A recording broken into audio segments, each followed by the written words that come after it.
Caitlin Falk, and I am currently a senior here at the U of A. My major is neuroscience and cognitive science, and I'm currently minoring in biochem. Coming in as a freshman undecided was very overwhelming for me. How I started looking for a major was going through U of A's major list, which has over 270 majors on it. Although that seems kind of daunting, I would scroll through, and anything that sounded of interest to me, I would write down in the notes section of my phone. Then I would hop on to the advising site for U of A, and I would meet with each of these advisors. I met with a pharmacy advisor, I met with a nursing advisor, I met with my neuroscience advisor, and I would ask each of them a handful of questions. I would start with what the 4-year outline for that major would look like: classes, extracurriculars, outside involvements, and I would see what each of them had to entail. And then finally, when I decided on neuroscience, I simply met with their advisor, and she was able to enroll me very easily. Okay, guys, so for this assignment, you guys are going to be creating a genogram of your family's higher education.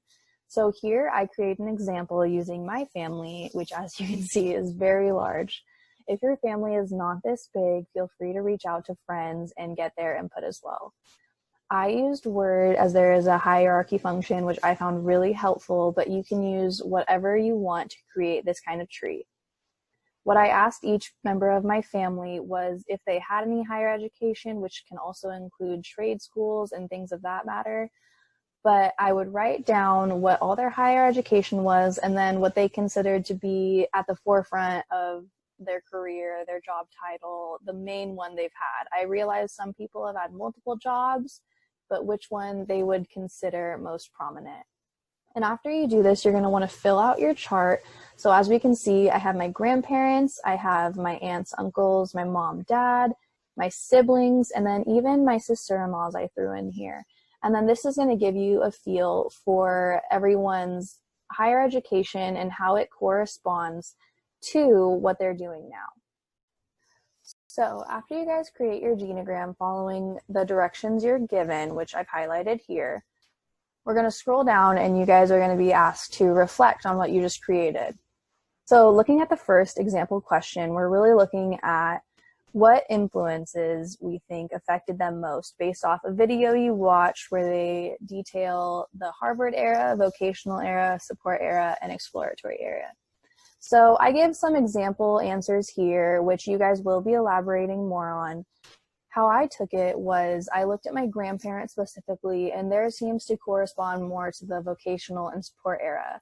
And then zooming to myself and my siblings, that seems to be more in the support exploratory era.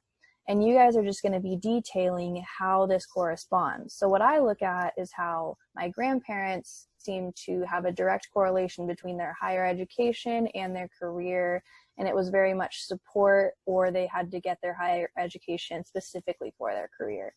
But if we look at someone like my sister-in-law, she got her major in interdisciplinary studies and is now just a businesswoman, an entrepreneur, that sort. So it doesn't correspond as much. If we look at another question, we're looking at any patterns I see in the genogram. And with my family, I see a lot of practicality and security. Most people are getting their higher education in one thing that will lead them to their career. For instance, my aunt got an accounting degree and she is now an accountant. It seems like things line up pretty well. And then if we just look at this last question, it's asking about if you yourself identify with anyone in your genogram. And I don't particularly. I want to go to med school, and no one in my family has ever gone to med school, nor are they doing any kind of training for that. Best of luck finishing this assignment and picking a major.